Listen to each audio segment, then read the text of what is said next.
जय जोश। दोस्तों, भारतीय इतिहास की वीडियो हम लोगों ने शुरू किए थे, तो उसमें जो है हम आज जो चर्चा करने जा रहे हैं वो है कि प्राचीन साहित्य एवं साहित्यकार, है ना। ये बुक हैं और उनके लेखक के नाम हैं। ये काफ़ी मतलब कि पूछे जाते हैं, है ना। पीटी जो होने वाला है SSC BPSC, उसमें पूछे जाएंगे, तो इसमें याद रखना बहुत ज़रूरी है ना। तो हम शुरू करते हैं इसको। दोस्तों, जो पहला जो पॉइंट है, इंपॉर्टेंट पॉइंट है ना। हिंदू विधि की एक प्रसिद्ध पुस्तक जो है दाय भाग, है ना। दाय भाग के रचयिता जो है वो जी मूत वाहन जी हैं, ठीक है। जी मूत वाहन जी हैं, है ना। बुक का कौन सी वो प्रसिद्ध विधि पुस्तक है? विधि पुस्तक यानी कि इसमें न्याय, जो समाज कैसे चलना चाहिए, समाज में कैसे धन का बंटवारा होगा, है ना। परिवार में कैसे लोगों के बीच में महिला को क्या मिलेगा, पुरुष को क्या मिलेगा, किस तरीके से ये है, सारे नियम कानून जो हैं, ये विधि पुस्तक है ना। तो एक विधि की एक प्रसिद्ध पुस्तक जो है दाय भाग, तो दाय भाग के रचयिता जो है वो जी मूत वाहन है, ठीक है। याद रखेंगे दोस्तों, बहुत इंपॉर्टेंट है। नेक्स्ट पॉइंट दोस्तों जो है मेरु तुंग, है ना। मेरु तुंग जो है वो बहुत बड़े रचयिता है, लेखक है ना।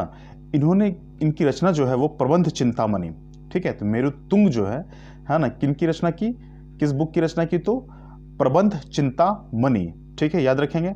तो जो है ये जो है वो गुजरात के शासक जो थे, गुजरात के शासकों के यहाँ जो है इसमें वर्णन है। प्रबंध चिंतामणि में जो है गुजरात के शासकों का वर्णन है, और प्रबंध चिंतामणि लिखा गया है किनके द्वारा? तो मेरु तुंग के द्वारा लिखा गया है। नेक्स्ट पॉइंट दोस्तों, आर्यभट्ट के बारे में हम सब जानते हैं। तो आर्यभट्ट जो है वो भारतीय गणितज्ञ है ना, खगोल शास्त्री हैं, ठीक है।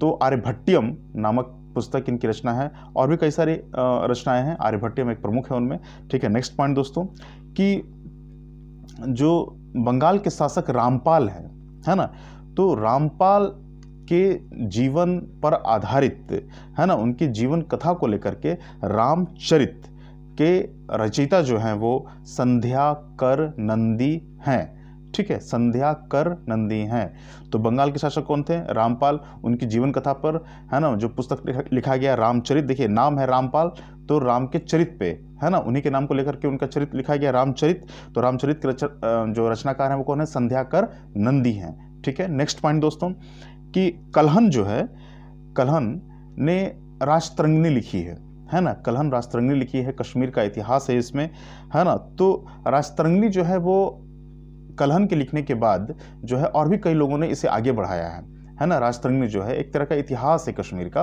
है ना। तो राजतरंगिणी जो है इसे जौनराज जो लेखक हैं, और उनके साथ साथ जो श्रीवर, जौनराज और श्रीवर जो है वो कल्हन की जो रचित राजतरंगिणी है उनके काम को आगे बढ़ाया है इन्होंने, ठीक है। नेक्स्ट पॉइंट दोस्तों, कि पंचतंत्र किनके द्वारा लिखी गई है?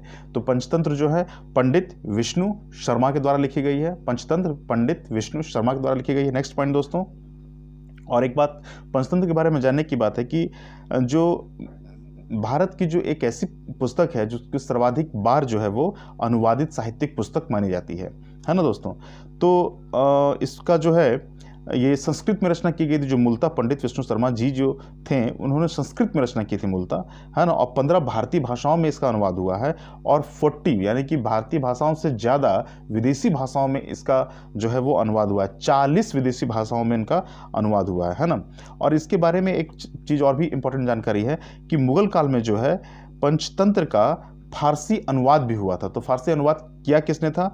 तो अनवारे सुहेली, है ना, इस शीर्षक के साथ जो था इसका मुगल काल में फारसी अनुवाद किया गया था, अनवारे सुहेली, ठीक है। अनवारे सुहेली के नाम से किया गया था, इसको याद रखेंगे। नेक्स्ट पॉइंट दोस्तों, कि अष्टाध्यायी के रचयिता जो है वो पाणिनि है, ठीक है। अष्टाध्यायी पाणिनि है, ठीक है दोस्तों। चरक संहिता जो है ये चिकित्सा से संबंधित है ना, और ये चरक ऋषि के द्वारा लिखा गया था। चरक संहिता, है ना, ये चिकित्सा से संबंधित है, ठीक है दोस्तों। नेक्स्ट पॉइंट, कि पृथ्वीराज रासो के रचयिता कौन है? तो कौन है?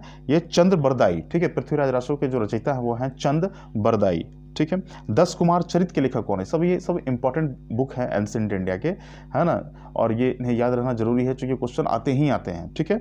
तो 10 कुमार चरित के लेखक जो है वो है दंडिन, ठीक है, दंडी, ठीक है, दंडी। 10 कुमार चरित के लेखक कौन है? दंडी, ठीक है। नेक्स्ट पॉइंट दोस्तों कि गणित की पुस्तक लीलावती के जो लेखक है, काफी फेमस पुस्तक है गणित की लीलावती, है ना। तो लीलावती के जो लेखक है वो है भास्कराचार्य। भास्कराचार्य जी ने गणित विषय की लीलावती नामक पुस्तक की रचना की। ठीक है दोस्तों। फिर मिलिंद पन्हो, है ना, ये क्वेश्चन आंसर में फॉर्मेट में है। मिलिंद पन्हो जो है ना, ये जो है ये किस मतलब कि किस भाषा में है, तो ये पाली ग्रंथ है ना, पाली ग्रंथ है ये। ठीक है, मिलिंद पन्हो। ठीक है। फिर है कि हर्षवर्धन जो है मुख्यतः 3 जो है पुस्तकों की रचना की है ना, नागानंद, रत्नावली और प्रिय दर्शिका। ठीक है, हर्षवर्धन 3 पुस्तकों के रचयिता के रूप में जाने जाते हैं, है ना, नागानंद, रत्नावली और प्रिय दर्शिका। ठीक है। नेक्स्ट पॉइंट दोस्तों कि शिल्पा दिक्कारम, है ना, शिल्पा दिक्कारम का लेखक जो है वो इलंगो, है ना, ऐसे पूरा नाम है इलंगो अडिगोल, हम लोग बोलते हैं इलंगो अडिगोल, इलंगो याद रखेंगे, है ना। शिल्पा दिक्कारम बहुत फेमस बुक है दक्षिण भारत की, शिल्पा दिक्कारम। ठीक है।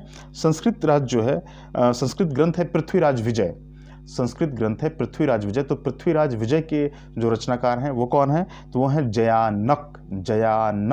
ठीक है, जयानक पृथ्वीराज विजय के रचयिता है। नेक्स्ट पॉइंट दोस्तों कि विश्व कोशीय ग्रंथ जो है ना, ये वृहत संहिता को बोला जाता है, वृहत संहिता, है ना, वृहत का मतलब हो गया बड़ा, है ना, तो इसको जो है विश्व कोशीय ग्रंथ बोला जाता है। ठीक है दोस्तों।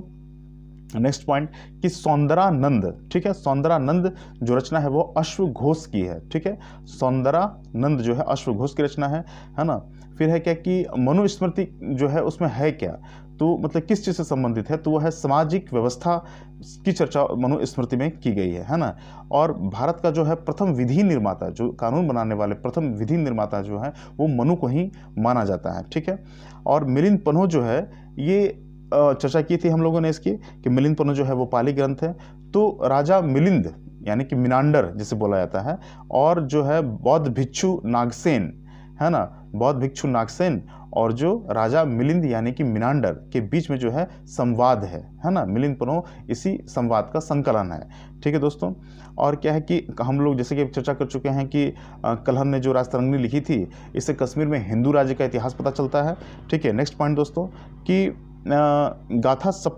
गाथा सप्तशती, ठीक है, ये एक मुक्तक काव्य है ना। मुक्तक काव्य यानी कि ये मुक्तक काव्य का अर्थ हो गया कि जो है ये किसी ग्रामेटिकल ऑर्डर को मतलब किसी एक परंपरा को फॉलो नहीं करती है ना, स्वतंत्र रूप से लिखी हुई है ना। गाथा सप्तशती, है ना। हम लोग जब हिंदी साहित्य की चर्चा करेंगे तो उसमें जब ऑप्शनल पढ़ेंगे हिंदी साहित्य के, तो उसमें हम लोग पूरी विस्तार से चर्चा मुक्तक साहित्य की करेंगे वहाँ पर। तो गाथा सप्तशती जो है नामक मुक्तक काव्य की रचना जो है हाल ने की थी। ठीक है दोस्तों, हाल ने की थी, ये याद नाम रखना है। फिर है कि बीज गणित के क्षेत्र में जो है योगदान के लिए भास्कराचार्य को जाना जाता है ना, भास्कराचार्य। और इसलिए हम लोगों ने कुछ देर पहले किया था कि लीलावती नामक जो पुस्तक है ना, वो भास्कराचार्य ने लिखी थी। तो इसी तरह बीजगणित के जो क्षेत्र में योगदान के लिए भी जो है भास्कराचार्य को जाना जाता है ना। अब हम कुछ गुप्त काल में महत्वपूर्ण पुस्तकों की रचना हुई है जो एग्जाम में बराबर पूछी जाती हैं।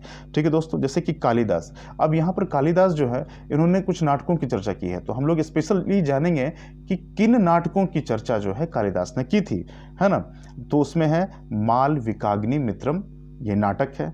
फिर है अभिज्ञान शाकुंतलम, ये भी नाटक है। ठीक है, 2 नाटक हो गए, मालविकाग्नि मित्रम और अभिज्ञान शाकुंतलम। और तीसरा जो है विक्रमो वर्षियम, ये भी नाटक है। ठीक है, मालविकाग्नि मित्रम, अभिज्ञान शाकुंतलम, है ना, विक्रमो वर्षियम। ठीक है। और इसके अलावा जो है ना, मेघदूतम, ऋतु संहारम, कुमार संभवम, रघुवंशम जो है ये काव्य हैं, है ना, ये काव्य हैं, ये ग्रंथ हैं, है ना। तो याद रखेंगे नाटक में 3 है, मालविकाग्नि मित्रम, अभिज्ञान शाकुंतलम, विक्रमो वर्षियम, है ना। और इसके अलावा जो है उनके काव्य है मेघदूतम, ऋतु संहारम, कुमार संभवम, रघुवंशम। ठीक है, ये याद रखेंगे। हम लोग चलते हैं विशाख दत्त। विशाख दत्त प्रसिद्ध रचनाकार हैं। इन्होंने जो बुक लिखा है वो है देवी चंद्रगुप्तम और मुद्रा राक्षस, विशाख दत्त की मुद्रा राक्षस, विशाख दत्त की देवी चंद्रगुप्तम। नेक्स्ट पॉइंट दोस्तों, दंडेन, है ना। तो दंडेन ने क्या लिखा है, तो 10 कुमार चरित, ठीक है, फेमस बुक है वो, है ना। 10 राजकुमारों की कहानी है इसमें, 10 कुमार चरित्र, है ना, कि राजा जो है अपने 10 राजकुमारों के लिए जो है शिक्षा की व्यवस्था करते हैं। तो इसी बुक के माध्यम से जो है उन्हें बताया गया कि कैसे सतमार्ग पर चला जाए, है ना, और कैसे मतलब कि जो राज्य चलाने की जो विधियां हैं ये बताई गई हैं। विशाखदत्त जो है उदाहरण के तहत जो है दंडिन ने 10 कुमार चरित्र की रचना की। और काव्य दर्शन भी बुक का नाम है, जो दंडिन के द्वारा ही लिखा गया है। नेक्स्ट पॉइंट दोस्तों, न्यायावतार ये बुक है, ये रचना है, और लिखा किसने है, तो सिद्धसेन ने लिखा है। सिद्धसेन ने लिखा है, सिद्धसेन ने क्या लिखा है, न्यायावतार। ठीक है दोस्तों। नेक्स्ट पॉइंट, भास। ठीक है, तो भास जो है ये भी रचनाकार हैं, बहुत फेमस बुक लिखी है इसने, स्वप्नवास वद्धता। ठीक है, स्वप्नवास वद्धता। और चारुदत्तम के रचयिता कौन है, तो भास हैं। स्वप्नवास वद्धतम के रचयिता कौन है, तो भी भास हैं। ठीक है, याद रखेंगे। फिर विष्णु शर्मा, तो अभी हम लोगों ने चर्चा की कि विष्णु शर्मा जो है पंचतंत्र के रचयिता हैं। नेक्स्ट पॉइंट, आर्यभट्ट जो है आर्यभट्टियम बुक लिखने वाले हैं। और ब्रह्म सिद्धांत भी जो है फेमस बुक है, जो आर्यभट्ट के द्वारा, जो खगोल शास्त्री हैं, गणितज्ञ हैं, उनके द्वारा लिखा गया है। नेक्स्ट पॉइंट दोस्तों, है ना, बुद्धघोष जो है इन्होंने क्या लिखा, तो विशुद्धि मग लिखा, विशुद्धि मग, है ना। बुद्धघोष ने क्या लिखा, विशुद्धि मग। ठीक है दोस्तों। फिर भास, ठीक है, तो अभी जो है हम लोगों ने भास जो है के बारे में जानेंगे कि भास ने जो रचना की है उसका नाम क्या है, उरुभंग। ठीक है, क्या नाम है, उरुभंग। ठीक है दोस्तों। और जो है हम लोग नेक्स्ट पॉइंट की तरफ चलते हैं कि भारवी जो है, जो रचयिता है, भारवी ने रचना की है, क्या है, किराता अर्जुनियम। ठीक है, किराता अर्जुनियम, है ना, ये भारवी ने रचना की है, किराता अर्जुनियम। अमर सिंह ने अमरकोश लिखा है। ठीक है, वत्स भट्टी ने रावण वध लिखा है। वत्स भट्टी ने कौन सी बुक लिखी है, रावण वध लिखा है। ठीक है दोस्तों। नेक्स्ट पॉइंट जो है चंद्रगोमिन ने क्या लिखा है, तो चंद्र व्याकरण लिखा है। चंद्रगोमिन ने क्या लिखा, तो चंद्र व्याकरण लिखा है। वराह मिहिर ने 2 फेमस बुकों की रचना की है, वृहत संहिता और पंच सिद्धांतिका। तो वराह मिहिर ने क्या लिखा, वृहत संहिता। ठीक है, वराह मिहिर ने वृहत संहिता और पंच सिद्धांतिका लिखा है। ठीक है दोस्तों। नेक्स्ट पॉइंट, आर्यभट्ट ने जो है, अभी हम लोगों ने चर्चा किया था कि आर्यभट्टियम तो लिखा ही है और ब्रह्म सिद्धांत भी लिखा है। ठीक है दोस्तों। शूद्रक की एक फेमस बुक है, मृच्छकटिकम। ठीक है दोस्तों। महाभाष्य के लेखक जो है वो पातंजलि, है ना, महाभाष्य के लेखक जो है वो पातंजलि है। महाभाष्य के लेखक कौन है, वो पातंजलि हैं। ठीक है। शुंग काल के शासक जो है पुष्यमित्र शुंग के समकालीन तथा उनके पुरोहित थे। ठीक है, महाभाष्य के लेखक जो है वो पातंजलि हैं और शुंग काल के शासक पुष्यमित्र शुंग के समकालीन जो थे महाभाष्य के लेखक पातंजलि थे। ठीक है, तो यानी कि पुष्यमित्र शुंग और पातंजलि दोनों समकालीन थे, है ना, और पुष्यमित्र शुंग के ही पुरोहित भी थे ये पातंजलि जो है। ठीक है दोस्तों, ये प्राचीन साहित्य में साहित्यकार के इंपॉर्टेंट पॉइंट्स हो गए, है ना। इन्हें आप पूरी तरीके से रट जाइए और एग्जाम में ज़्यादातर क्वेश्चन जो है आपको यहीं से मिलेंगे। ठीक है दोस्तों, जय जोश, हमारे साथ बने रहें, वीडियो को शेयर करें, सब्सक्राइब करें और लाइक करें। थैंक यू दोस्तों।